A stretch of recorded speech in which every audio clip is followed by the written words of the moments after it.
Unique times हैं, ये ऐसा वक्त दुनिया में किसी ने भी नहीं देखा था। नए तरह से मसाइल को हैंडल करने की ज़रूरत है। आलिया रशिया में ज्वाइन कर चुकी हैं, तो मैं ख्याल से आलिया से हम पॉइंट ऑफ व्यू ले लेते हैं उस डिस्कशन का जो हम पहले चंक में कर रहे थे, उसके बाद फिर हम टीम की तैयारियों पर भी आ जाएंगे। तो आलिया, आपको लगता है सही तरह से हैंडल किया है पीसीबी ने? क्योंकि कहीं कहीं प्लेयर्स खुश नहीं हैं, कहीं हमें थोड़ी सी मिसकम्युनिकेशन भी नज़र आ रही है कि कौन खेलेगा, फिर टेस्ट भी मुतादिद बार लिए गए, या फिर ये होगा इन टाइम्स में?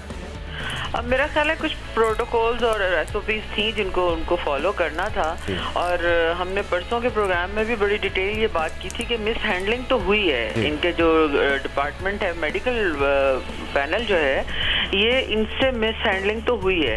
क्योंकि एक तो मेरा ख्याल है कि जब फौरी तौर पे 2-4 दिन बाद आपके दूसरा टेस्ट था तो आप एक ही दफ़ा उसको अनाउंस करते, बजाय इसके कि पहला रिजल्ट आया और आपने फौरी तौर पे ये अनाउंस कर दिया।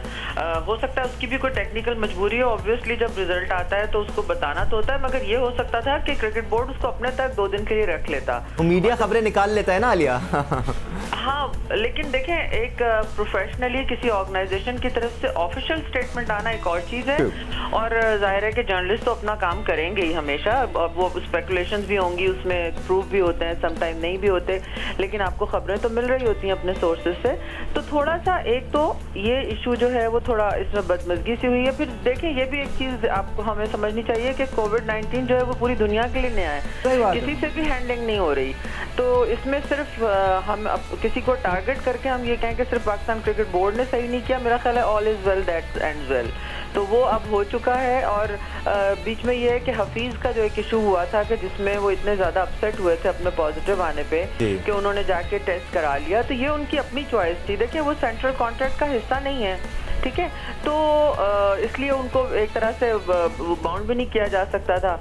मगर इखलाकन और असूलन उनको ये चाहिए था कि वो पब्लिक ना करते ट्विटर के जरिए इस चीज़ को, तावक्ते के क्रिकेट बोर्ड से उनकी बात ना हो जाती। अगरचे गलती यहाँ पे क्रिकेट बोर्ड की है कि उन्होंने जब रिपोर्ट भेज दी थी फौरी तौर पे, तो उसके बाद भी 4-5 घंटों तक किसी ने उनको फीडबैक नहीं दिया, रिस्पॉन्ड नहीं किया। खासतौर पे डॉक्टर सुहेल की जिम्मेदारी थी ना, मेडिकल जो पैनल है उसकी जिम्मेदारी थी। तो उसके बावजूद मैं समझती हूँ कि एक सीनियर और मैच्योरिटी का मुजाहरा करते हुए हफीज़ को चाहिए था कि थोड़ा सा चंद घंटे और एक दिन इंतजार कर लेते।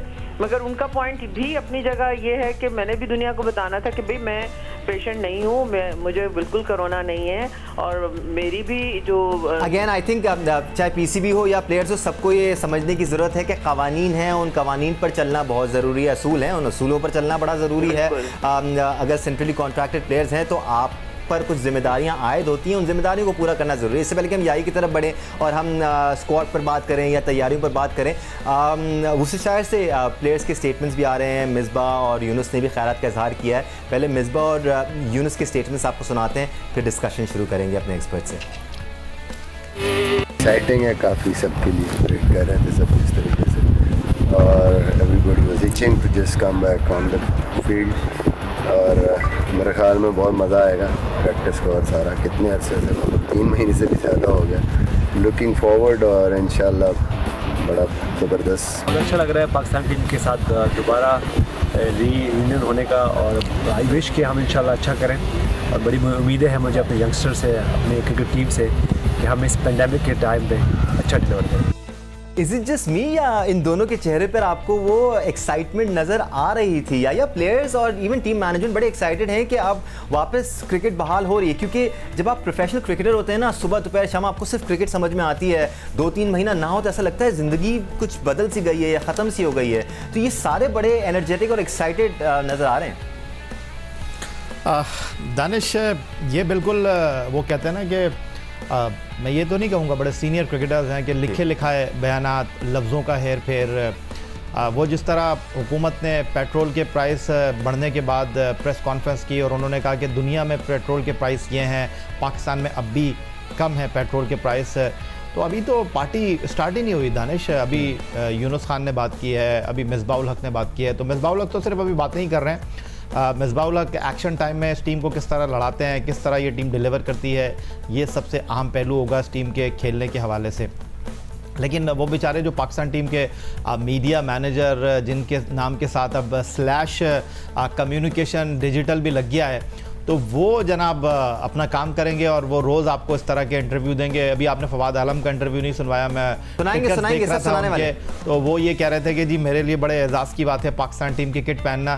तो फवाद आलम को 11 साल हो गए पाकिस्तान से खेलते हुए, और यूनुस भाई के साथ, मिसबा भाई के साथ खेलना, काम करना मेरे लिए बड़े एजाज़ की बात है। देखें, इससे आपको आगे जाना चाहिए, आपको अपने गोल्स शेयर करने चाहिए कि अगर मुझे मौका मिलेगा तो मैं ये करूंगा। वो तो पिछले 2 सीरीज से पाकिस्तान टीम के साथ हैं, तो अब तक एजाज़ ही वो लड़का खेलेगा तो वो ये बातें करेगा ना। फिलहाल तो वो चाह रहा है कि वो ये बातें करके एटलीस्ट टीम में तो जगह बनाए। नहीं, वो अगर बोल भी देगा तो वो चलेंगी ना दानिश, इसलिए कि ये तो कोई मेरा ख्याल है न्यूट्रल मीडिया तो है नहीं, ये तो पाकिस्तान क्रिकेट बोर्ड का मीडिया है। और अब तक बेचारे कोशिश कर रहे हैं काम करें, लेकिन काम करके भी बेचारे फंस रहे हैं। मैं छोटी सी आपको बात शेयर कर लूँ कि कुछ दिन पहले एक टीवी चैनल पर पाकिस्तान टीम के हाई परफॉर्मेंस जो सेंटर है उसके हेड नदीम खान साहब एक एंकर को कह रहे थे कि आपने कॉन्स्टिट्यूशन पढ़ा है क्लब क्रिकेट का। तो वो जो एंकर थे वो बेचारे हक्का बक्का हो गए। लेकिन इत्तेफाक की और हैरानगी की और शजदा रहने वाली बात यह है, अचंभे की बात यह है कि नदीम खान साहब जो हैं उन्होंने खुद क्लब क्रिकेट का कॉन्स्टिट्यूशन नहीं पढ़ा। वो जिस तरह इस क्रिकेट बोर्ड के कॉन्स्टिट्यूशन को आकर डिफेंड कर रहे हैं, आप अंदाज़ा कर सकते हैं कि बोर्ड की नौकरी करना और फिर नौकरी के बाद जिस तरह आपको कहा जाता है आप उतना ही करेंगे। नदीम खान साहब ये कह रहे हैं कि क्लब क्रिकेट के जो ओहदेदार हैं और वो अगर सियासत में आना चाहते हैं तो उनका अपना घर जो है उनको ठीक करना पड़ेगा। लेकिन उन बेचारे को ये नहीं पता कि जो क्लब क्रिकेट का प्रेसिडेंट होगा ना वो डिस्ट्रिक्ट का सदर बन सकता है, ना वो एसोसिएशन का बन सकता है, ना वो रीजन का बन सकता है। तो भाई वो फिर क्लब का सदर क्यों होगा, ये उनके पास बताने के लिए कुछ था नहीं। बिल्कुल पेपर के अंदर लिखा हुआ है कि अगर आप फुल राइट के साथ क्लब को रन करना चाहते हैं तो फिर आपका अपना ग्राउंड होना चाहिए, अपना जिम होना चाहिए। और नदीम खान साहब कह रहे नहीं जी, एक पिच अगर आपके पास हो, प्रैक्टिस के लिए आपके पास एरिया हो तो ये काफ़ी होगा।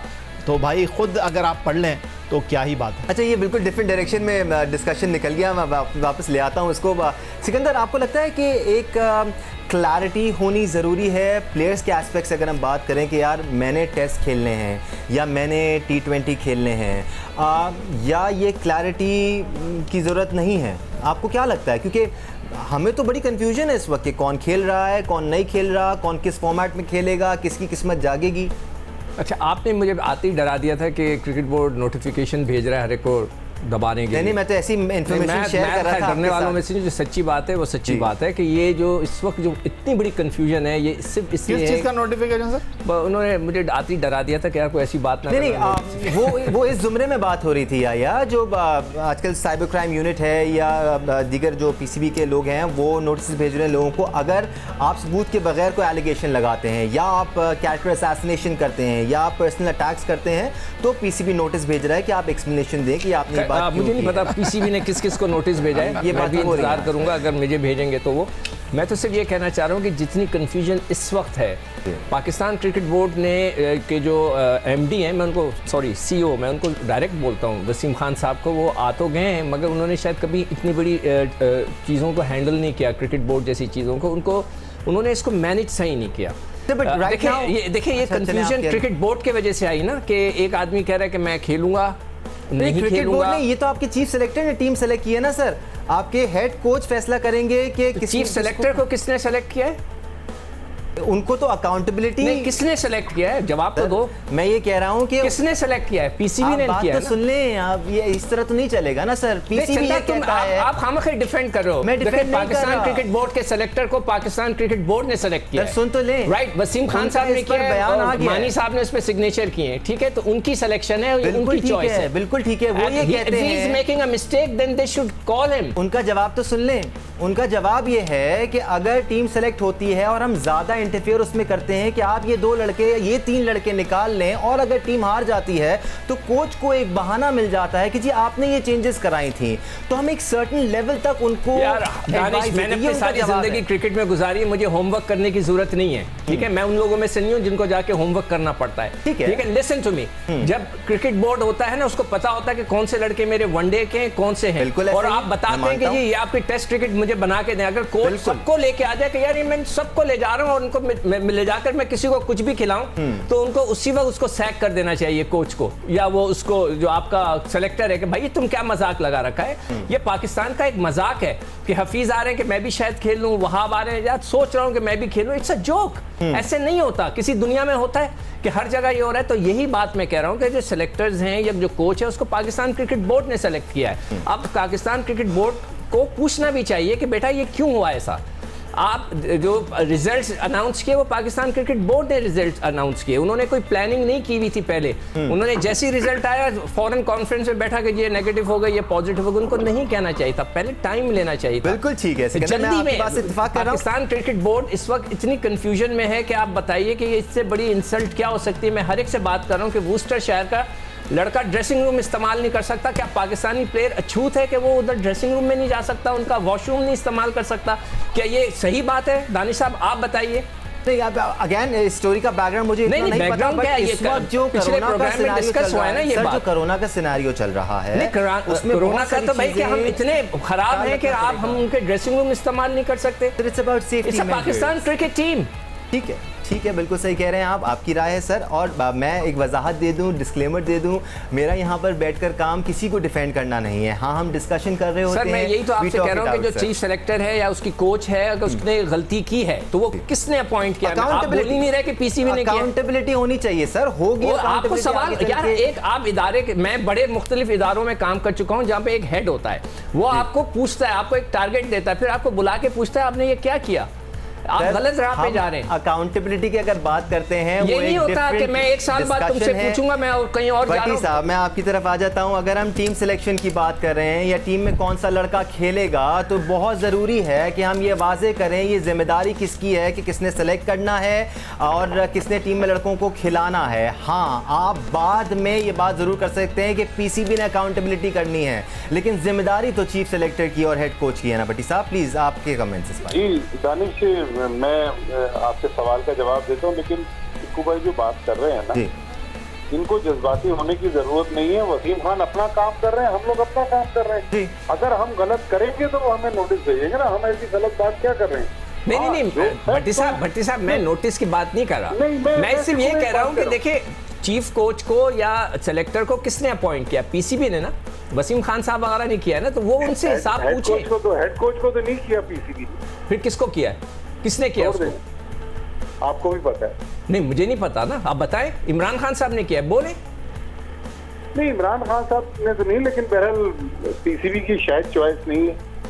देखिए आपने तो एक नया पंडोरा बॉक्स खोल दिया। हम तो समझ रहे हैं कि वो पीसीबी की चॉइस है, पीसीबी ने, आप कह रहे हैं कि जी उन्होंने पीसीबी ने। अगेन आई थिंक ये डिस्कशन बाद में ज्यादा वायबल है। जो आपका सवाल है, सिंपल सा सवाल है सर। जवाब ये है कि ये चूंकि आपके पास प्रैक्टिस के लिए लड़के नहीं है ना, तो इसलिए पाकिस्तान का इस वक्त 33 मेंबर्स स्क्वाड है। जब ये 6 ज्वाइन कर लेंगे फ्राइडे को, तो उसके बाद 39 मेंबर्स स्क्वाड हो जाएगा। और ये बात बिल्कुल सही है कि जब इंट्रा स्क्वाड मैचेस होंगे तो हो सकता है कि यूनुस खान और मिसबाहुल हक और मुश्ताक अहमद भी उन टीमों में शामिल हो जाए, क्योंकि 11-11 की टीमें बनाना आसान काम नहीं है। लेकिन जो असल काम है, जब जो याया ने पहले बात की थी, जब पाकिस्तान की टीम टेस्ट मैच खेलेगी, मेरे ख्याल में वहाँ पर जो मेन काम है, जो मेरी नज़र में जिन 3 लड़कों की परफॉर्मेंस पर पाकिस्तान टीम की परफॉर्मेंस बेस करेगी, वो है कप्तान अजहर अली, असद शफीक और बाबर आजम। बाबर आजम को हमने वनडे में बड़ी जबरदस्त इनिंग्स खेलते हुए देखा है, लेकिन टेस्ट मैच में अभी तक बाबर आजम की वो पिछला साल अच्छा रहा है। बड़ी साहब पिछला साल अच्छा रहा बाबर आजम का। जी दानिश, लेकिन match winning performance test match में अभी तक उनकी नहीं आई। तो जिस तरह उन्होंने ऑस्ट्रेलिया में परफॉर्मेंस दी, उम्मीद है कि वो यहाँ भी परफॉर्मेंस देंगे। देखिए, बड़ा बैट्समैन विराट कोहली को आज इसलिए दुनिया मानती है, अच्छे कप्तान तो हैं, लेकिन वो अच्छे बैट्समैन हैं, मुल्क से बाहर एक एग्जाम्पल सेट करते हैं पूरी टीम के लिए। तो बाबर आजम ने जितनी शोहरत हासिल की पिछले 4-5 महीनों में, जब से ये कोरोना की वजह से लॉकडाउन शुरू हुआ, बहुत बाबर आजम का जिक्र हुआ। मेरे ख्याल में अब बाबर आजम को ग्राउंड में परफॉर्म करने की जरूरत है।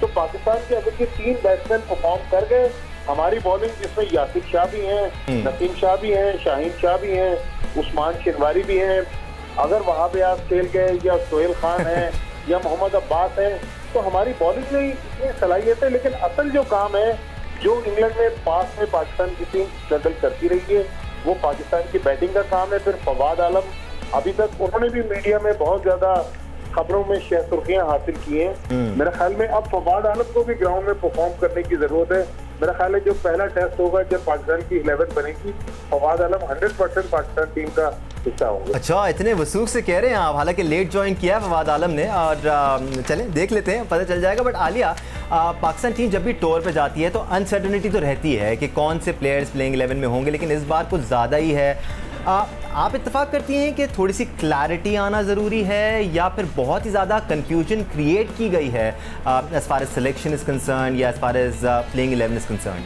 मुझे लग रहा है कि आप लोग ज़्यादा कंफ्यूज हैं, क्योंकि मुझे तो इतनी ज़्यादा कंफ्यूजन नज़र नहीं आ रही। इसलिए कि आपके ओपनर्स में आबिद अली हैं, शान मसूद हैं, अजहर वन डाउन पे हैं, बाबर हैं। उसके बाद फिर देखना होगा कि फवाद आलम या इफ्तिखार में से किसको खिलाते हैं। छठे नंबर पर असद शफीक हैं।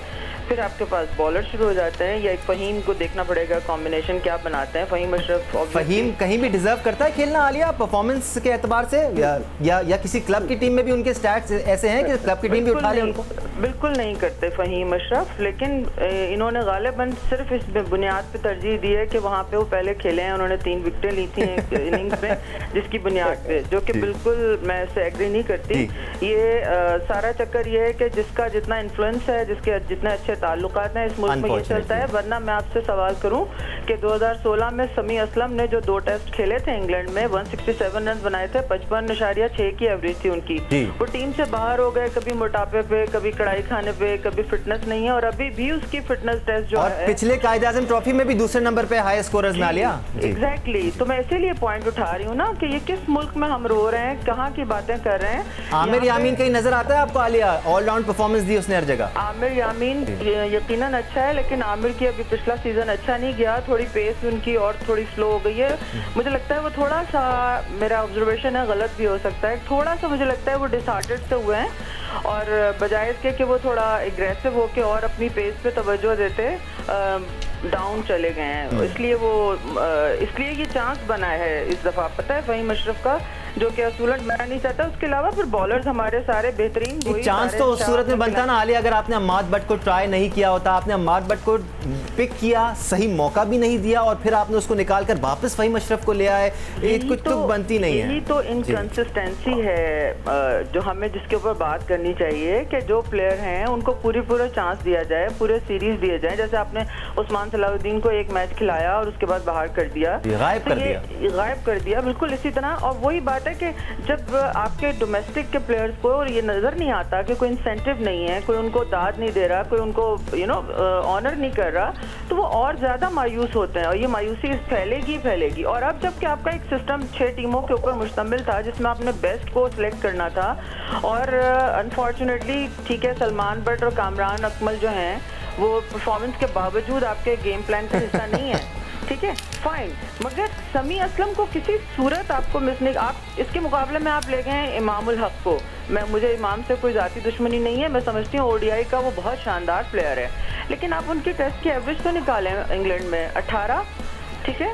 आप किस बुनियाद पे तरजीह दे रहे हैं एक ऐसे प्लेयर को जो कि अभी डोमेस्टिक में इतना अच्छा कर रहा है, जिसका प्रीवियस रिकॉर्ड उन कंडीशंस में 55 की एवरेज, कोई मजाक है टेस्ट मैच में।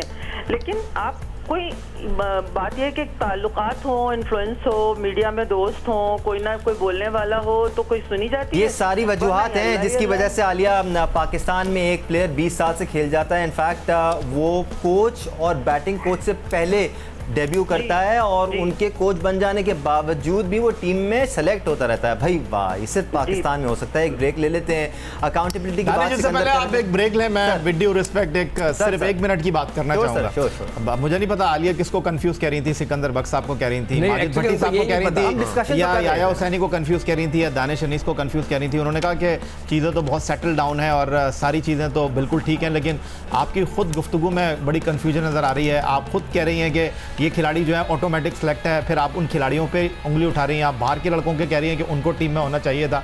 तो मेरा ख्याल है कि मैं सिर्फ इतना ही कहना चाहता हूँ। मैं भी एक 10 सेकंड की बात करूँगा सर। आलिया ने जब ये कहा कि दोस्ती यारियों की